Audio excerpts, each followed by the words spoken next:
আসসালামু আলাইকুম রহমতুল্লাহি ওয়া সুপ্রিয় দর্শক ভাই বোন আছে পক্ষ থেকে আমি মোহাম্মদ আনাস হাসান হাজির হয়ে গেলাম আপনাদের সামনে। আজকে আপনাদেরকে আমরা দেখাবো এই যে দেখেন খুব সুন্দর একটা আটাবিহীন গামলেস কাঁঠাল বা ভিয়েতনামি 12 মাসি পিঙ্ক কাঁঠাল দেখতে পাচ্ছেন। গাছটি একটি বালতিতে রোপণ করা আছে প্রিয় দর্শক, এবং এই বালতিতে রোপণ করা পর্যন্ত এটার বয়স হচ্ছে 2 বছর। এবং এটার এই যে দেখুন প্রিয় দর্শক নিচের থেকে মুচি আসা শুরু হয়েছে। এই দেখেন 1 2 3 4, এই যে উপরের দিকে দেখেন, এই দেখেন 5, তারপরে এইখানে 6 7, আর এর উপরের দিকে দেখেন এই যে 8 9 10 11।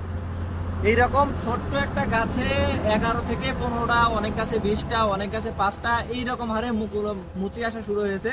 তো আপনারা যারা ছাদ বাগানে অথবা আপনার উঠান বাগানে এইরকম একটা সুন্দর গাছ লাগাইতে চাচ্ছেন, যে এই কাঁঠাল গাছ থেকে আপনি 1 বছরে কাঁঠাল খেতে চান, সেটা হবে আপনার ভিয়েতনামি 12 মাসি পিঙ্ক কাঁঠাল। এবং এই কাঁঠালগুলো কিন্তু আপনাকে 6 মাস পর পরই গাছে মুচি আসবে, অথবা বছরে 2বার থেকে 3বার আপনাকে ফলন দিতে সক্ষম।